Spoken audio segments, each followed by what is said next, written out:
thank you for being here. This is one of the places where I feel at home here in Florida. It's actually, even before the Forum on Dissent, it's the place that first took me in when I got out of jail. Had a potluck here. It was the first event that I had in South Florida, and it was the first community that actually welcomed me back from the war and from jail.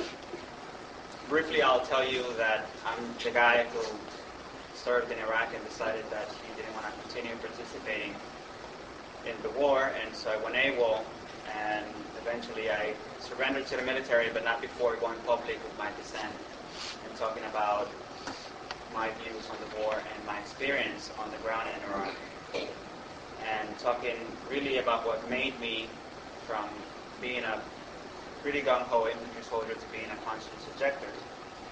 And a lot of people ask me always the question of the defining moment that turned me into a conscience objector. And I suppose that they expect me to tell them some horrible story about killing or about a bomb blowing up or some other horrific image. But really, I didn't have a defining moment. I had one of the hardest things to do was to make the decision not to go back to Iraq, and it wasn't really a decision I made, in one day or in one moment. That I did not have that moment of clarity. It was a very painful process to actually arrive at that place where I realized that I wasn't going back to Iraq. And basically, the way that happened, I said to myself that I had missed my plane, and I said to myself that I would go the next day. And then the next day I woke up, and again I said, no, I'll go back the next day, and then the next day. And then one day I just realized that I wouldn't go back. And then decided to go into hiding, and then I had my whole process when I wrote my conscience objector application. And then eventually I surrendered, and then I was tried and sent to jail. But I think that what mostly made me into a conscience objector was the combination of things that make up an occupation. That doesn't necessarily have to be killing, but it has to do with every aspect of occupying a foreign country. The way that we terrorize people and the way that we brutalize the land and the people in the country that we occupy is enough for someone, without seeing any death and without seeing any destruction, to turn against war and occupation. That's what happened to me, I think. But I didn't really come to that conclusion until after a very long and painful process of realizing what had led me to become a conscience objector. So the first reading is going to be about one of those instances where we're doing a patrol in one of the neighborhoods in a city called Ar Ramadi. This is actually where my book draws its title. And it's one of those instances where we basically brutalize the people and nobody was killed, but it's just one of the things that we bring back when we come from a war. And what happened here was that on certain occasions I was a squad leader and I was in charge of a 9-man team. I had two team leaders under my command, and then we were a total of 9 people, two teams of 4 people. And whenever we had squad missions, I was basically in charge of the squad. But every now and then, the lieutenant or the platoon sergeant would tag along, and they would be in charge of that. And this one time, our lieutenant decided that he wanted to go on a mission with us, and as we patrolled this neighborhood in Ar Ramadi. And this is from page 121. Without the prospect of any entertaining stops, we dedicated ourselves to carefully observing every corner of the middle-class neighborhood, whose streets and sidewalks we were traveling on. The homes were all behind tall, sand-covered walls that made it impossible for us to see what was happening inside. It was this type of structure that worried me during our senseless night patrols in downtown Ar Ramadi, since anyone could just drop a grenade or throw it from behind one of the walls, and then fire at us from the rooftops. There was nowhere to run, no cover, no ditch, no trench, just long roads with high walls that despised us. The unbearable heat was putting everyone on edge. The soldiers in the rear of the squad's formation were particularly bothered by a group of small children following behind us, something quite common during patrols. Williams, our platoon leader, claimed that he had been hit by a rock thrown by one of the children. Kids throwing things at us was commonplace. I remember that during my very first patrol in the city, a child threw a rotten tomato at me, which exploded all over my fragmentary grenade and compass pouch. Every time we stopped and confronted the children, they would run like hell, leaving behind only the echo of their laughter. They were playing a dangerous game. After the protests had turned violent at the mayor's cell, this is the protest that I talked about before in the book, when our instructions were to fire at anyone who was throwing anything in our direction, including children, we'd heard that soldiers from other units had more than once opened fire on children for throwing rocks. I like to think we hadn't descended to that level, according higher value to human life, especially that of a child.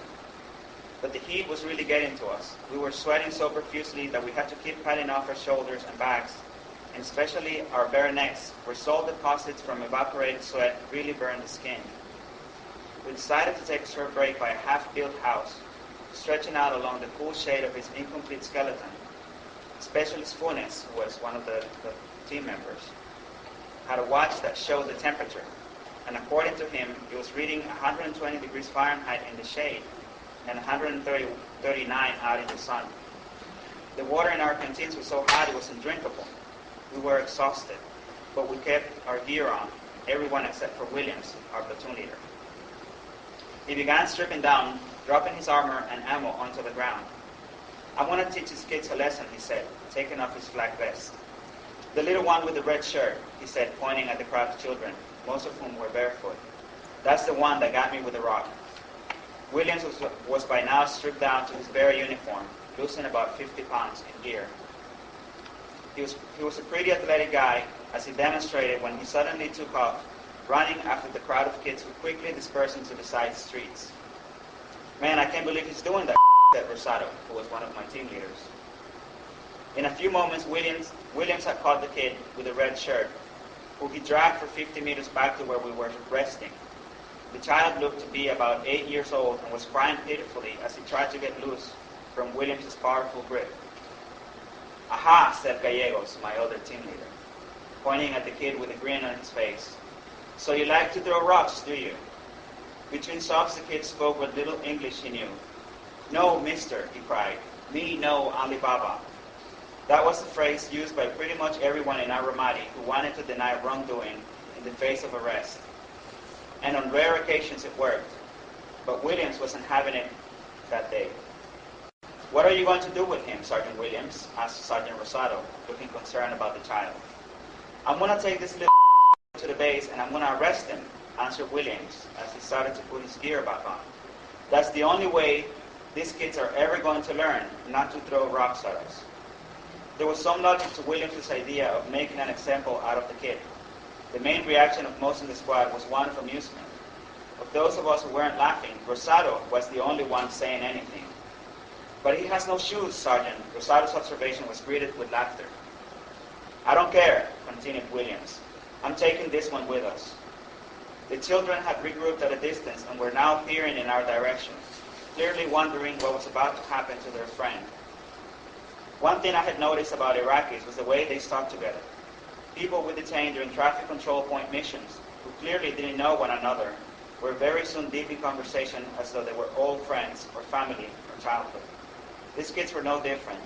Their little group continued to grow as it was joined by some angry adolescents and even adults. "You're not serious about arresting this kid, are you, Sergeant Williams?" asked Rosado, not minding the laughter. "Hell yeah, I'm serious," replied our acting platoon leader, grabbing the kid. "Let's go." An older man then started yelling at us from the gate to one of the houses, but Williams took no notice of him. "Man, that's f***ed up," said Rosado, as we started to separate the squad into two staggered lines in order to move out tactically. "It's a long way for this kid to go without shoes." Williams kept moving with the kid walking right in front of him, crying uncontrollably. Who knows what was going on in his young mind, but he was evidently drowning in a sea of panic. The other children were warily following the squad, and the older man finally dashed from the steps of his house to join them. Mister, please," said the man as he got to about 10 meters from us. "Child, mister, child." He gestured at the boy's little feet, at the little boy's feet. "There you go, Sergeant Williams," said Rosado. "That's the boy's father. I'm sure he learned his lesson." "No, that," said Williams, who I noticed was using profane language with increasing regularity. He turned to the old man. "Are you his father?" "No, no," answered the man, trying to say more, but unable to find the words in English. He pointed at the house he came from, then at the group of children. It seemed he just knew the kids from the neighborhood, did not want any of them taken away. "This kid," said Williams, pointing at the child, "threw rock at me." Each word spoken came with its own visual translation.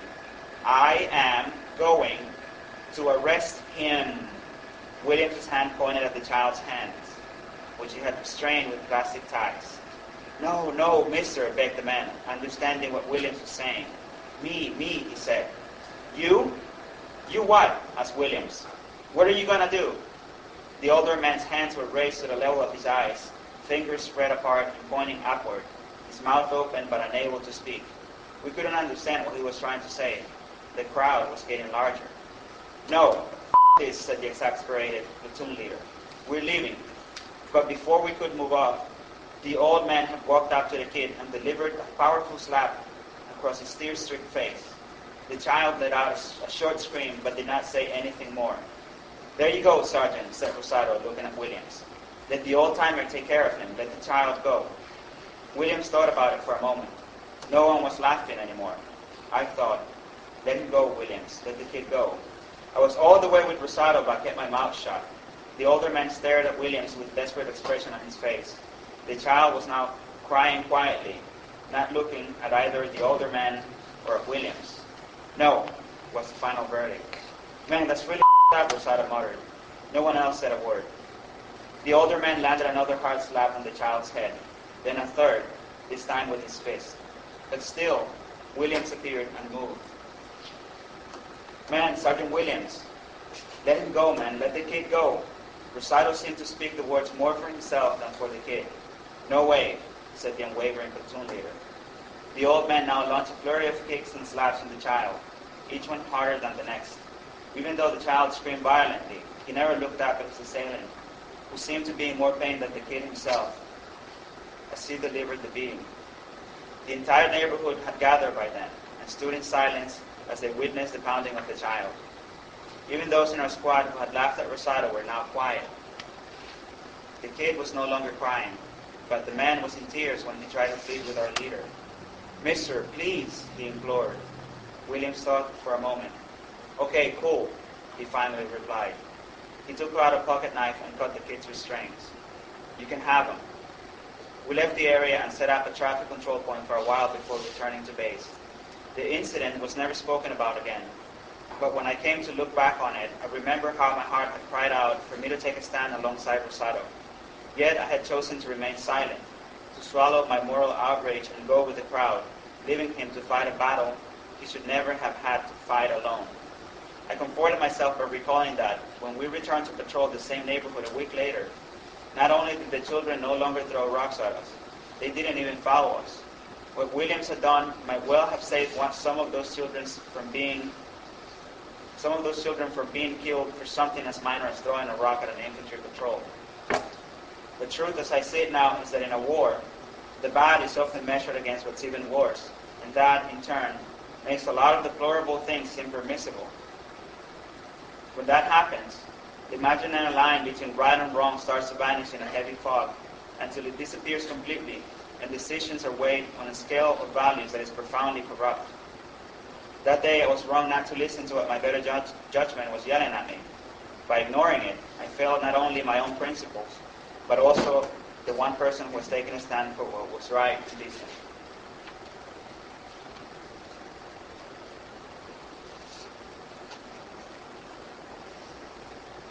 Another thing that people tell me when I go speaking is that as an infantryman and as someone who had been in the military for such a long time, and as a squad leader, I should have known that we were going to kill people. And I don't necessarily agree with that. I was trained, and for the most part I did my job while I was in Iraq. But I don't think anything prepares a person to kill another human being. I don't think there's any training or there's any military indoctrination or any order that can prepare a person to kill another person. This next passage is about a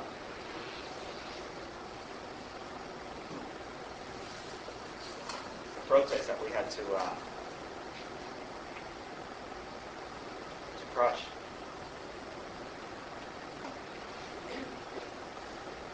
We had been doing patrols all day, and then they called us from the government building known as the mayor's cell to help control an anti-occupation rally that was being held outside of the building, the government building. And at one point, the rally turned violent. They started throwing grenades. This is from page 90. The order came to move all friendly elements away from the immediate ground area, and for those on the roof to shoot at anyone who looked like they were going to throw a grenade. The crowd was still in the middle of the street, and I sensed that they saw the withdrawal of our troops from the front yard as a victory. They returned to the area immediately in front of the main gate, yelling even louder and holding their "No Bush, Yes Saddam" signs higher. At that point, the Iraqis felt quiet again, and everyone moved to the side of the street. They were all looking toward an area of the street that was hidden from our view. I remembered it was a street corner where there was a shop of some kind, with a balcony right above it. It was the same building where one night there had been a short firefight between insurgents and 3rd Platoon. It was said that 2 little girls were shot in their sleep that night, but those reports were quickly denied by the civil affairs people.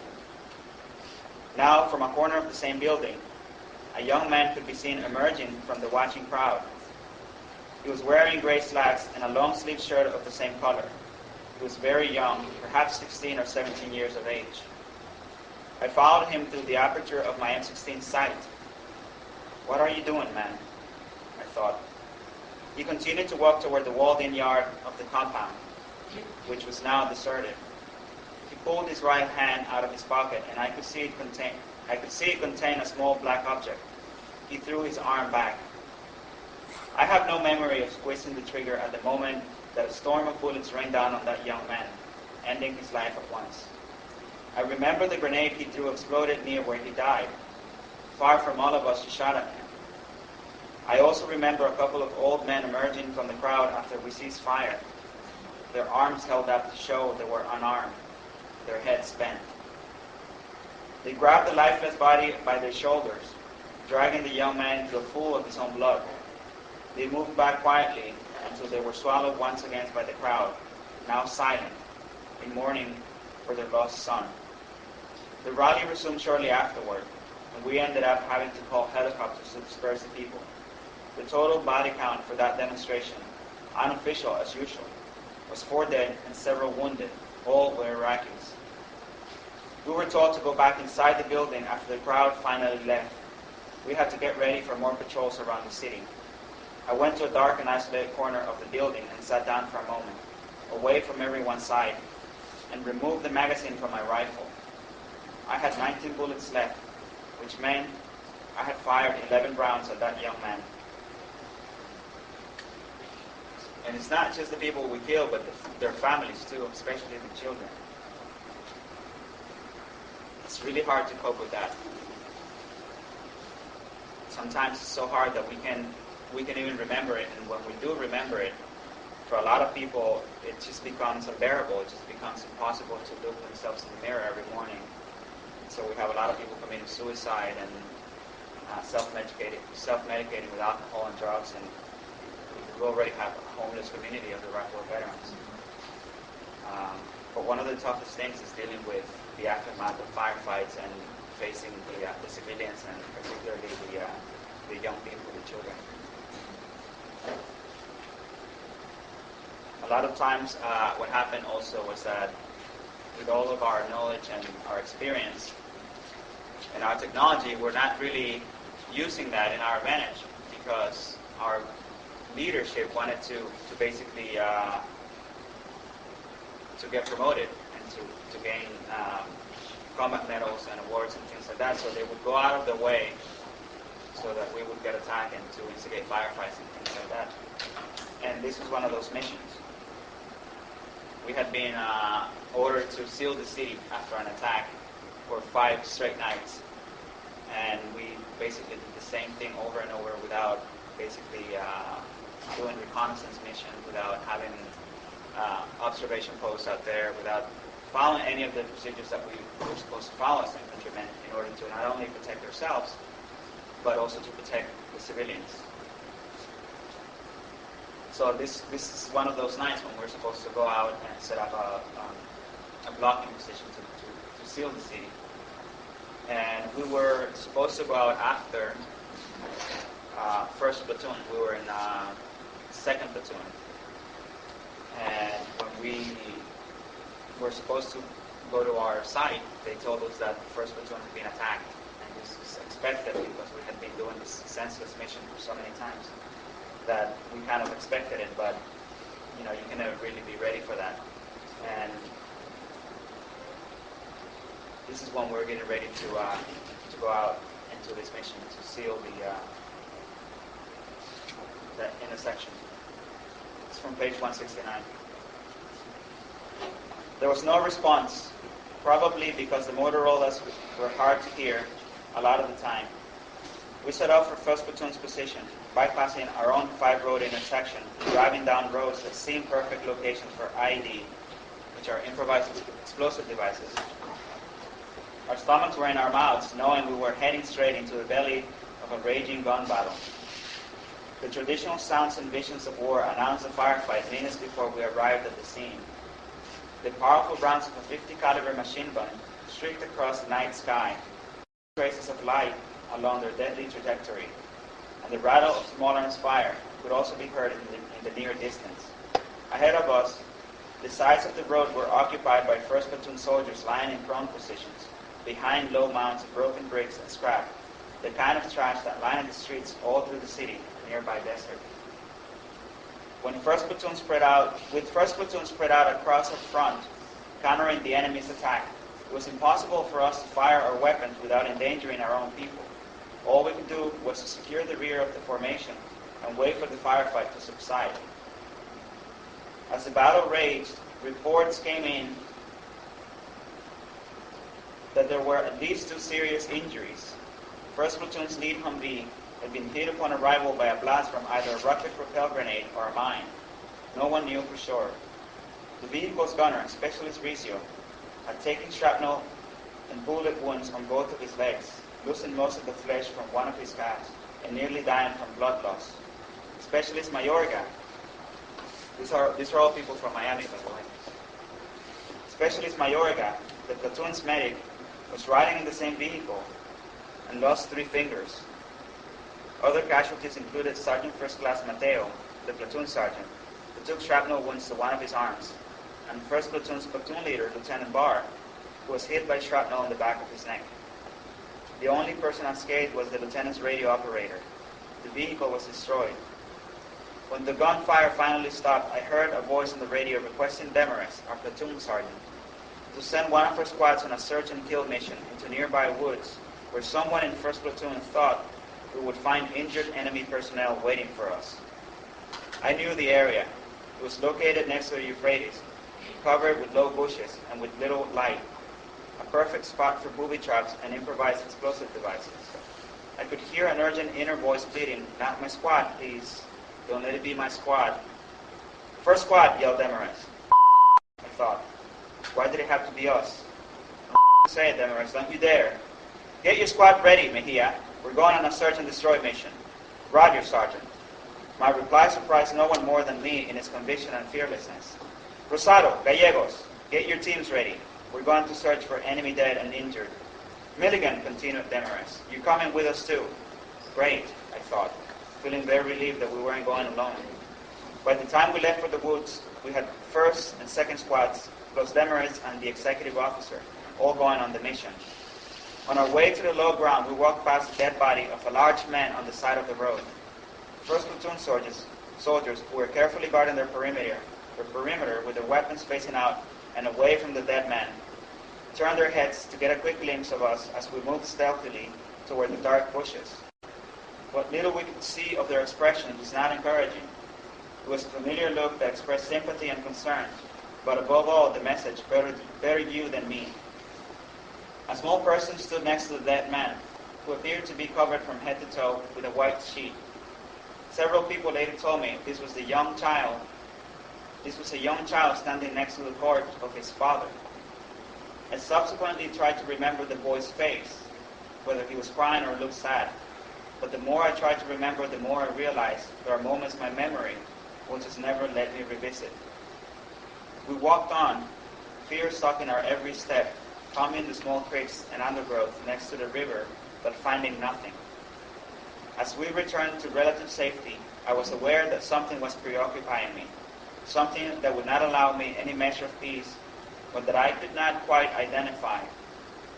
It occurred to me that it was connected with the corpse we had walked by on our way to the river and had passed again moments before on our way back. The child who had been standing next to the body was gone by then.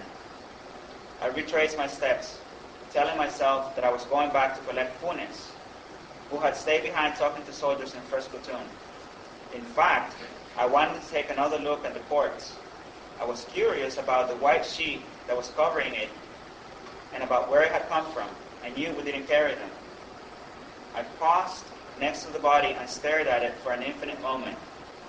What I had convinced myself was the sheet that covered the corpse was just the white robe the man had been wearing when he was killed. The robe looked like a sheet that covered the whole body because the man no longer had a head. The fire from the .50 caliber machine gun had decapitated him. Didn't you see it? Someone would ask me later. Didn't I see what? I asked back, fearing the answer. His head.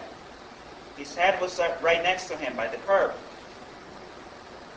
The widely circulated story following the incident was that immediately after the initial attack, a vehicle had approached 1st Platoon's blocking position at high speed. When warning rounds failed to stop it, the order was given to destroy the vehicle. And that's when a machine gunner had opened up with a .50 caliber machine gun, decapitating the driver, but miraculously missing the child who was in the passenger seat. Thinking about the matter further, and after speaking with a number of people who filled in missing details, I tried to reconstruct my own version of this horrific scene. Perhaps I did see something next to the body, but my mind had told me it was a rock. But had it been that close to the corpse? Had I seen anything at all? And why, when everyone else had recognized that it was a child standing next to the corpse, had my mind erased all traces of his age and clues to his... had my mind erased all traces of his face and clues to his age? Perhaps my memory was playing tricks on me in an attempt to repress images of a story that wasn't just painful to tell, but also to remember. So what eventually happened was that I was given a 2-week furlough to come home, and after that 2-week furlough I decided that I would not return, that I did not have it in me to, not just to justify the war, which I did not believe in from the very beginning, but because I could not find any purpose, any personal purpose. I could not, in good faith, justify my own participation in that war. It wasn't just political, it was very personal and very moral. But like I explained before, it was a very, very difficult time for me, because whether I believed in the war or not, the fact was that we had created a very powerful bond between the soldiers, between the people serving with one another. You know, we had basically placed our lives in their hands, and their lives were in my hands as well. So it was really difficult for me to think outside of that box and realize that we had no right to be in Iraq, and that as much as I cared about the people that I served with, that my duty as a human being was to refuse continued participation in that war. So I didn't go back, and then I worked on a conscientious objector application for about 5 months, and then I gave clandestine interviews, mostly in New York, and I put together a case to bring to a court-martial. And eventually I surrendered, and of course I did so publicly, and then it became a very politicized case. And the military court-martial found me guilty in 20 minutes after 3 days of trial. And this is how that happened. And this is the final reading. So after this, we'll take questions. Colonel Nicole, said the judge, you may announce the sentence of the court. Sergeant Mejia Castillo, said the colonel, this court-martial sentences you to be reduced to the grade of E1, to forfeit 795 pay per month for 12 months, to be confined for 12 months, and to be discharged from the service with a bad conduct discharge. When the time came for me to be escorted out of the courtroom to be taken to jail, I asked for a moment to say goodbye to my family. I embraced my stepfather, uncle, aunt, and grandmother. I then turned to my beloved mother, who's sitting here today with us. Seeing her reminded me of where my moral strength had come from. She had raised me to always question and to always do the right thing, regardless of the consequences. There were no signs of defeat on her face. She told me she loved me, and she kissed me goodbye. As I walked out of the courthouse, I was not sad or bitter, nor was I afraid. Instead, I experienced a deep sense of empowerment on that beautiful day. Looking back, I can see what a long trip it had been to arrive at an understanding of my life that today seems perfectly clear. I realize now that my refusal to participate in a morally indefensible war was one I should have made from the very beginning. But it took the experience of going to war for me to see things in a broader perspective and realize that I was, deep down, a conscientious objector. It can't be claimed that a particular war is justified politically, or that it has the support of the international community and the blessing of international law. But these arguments can never convey the images, the sounds, the smells, or anything that remotely depicts the full horror of war. Escaping those arguments is the irreversible damage war always inflicts upon humanity and upon everything worth loving on earth. War ultimately is a destruction of life. Even if before deploying to Iraq I had been convinced by the lies that we were going to find weapons of mass destruction and that we were fighting against global terrorism, and even if all those lies had turned out to be true, there's no doubt in my heart that today I still would hate and oppose all war. There were times in Iraq when I failed to see things the way I was supposed to as a soldier, when I knew that what we call targets were in fact homes, public squares, or markets, when I knew that what we called enemy combatants, terrorists, or Saddam loyalists were in fact people, sons, daughters, parents, human beings. On those occasions, when I destroyed human life in failing to refuse my orders, I also failed myself, my soldiers, the Iraqi people, and humanity. I should have resisted my orders, and I should have fought for the dignity and preservation of life. I didn't because I was too afraid, because even without chains or shackles, I was still a prisoner of my own fear. I knew the right path to take. I knew what my actions should have been, but I didn't feel free to do what in my heart I knew to be the right thing. I now know exactly what it was that so empowered me as I left my trial. Though I was handcuffed as I walked down the steps of the courthouse to the police vehicle, that was the moment that I gained my freedom. I understood then that freedom is not something physical, but a condition of the mind and of the heart. On that day I learned that there's no greater freedom than the freedom to follow one's conscience. That day I was free in a way I had never been before. That's it.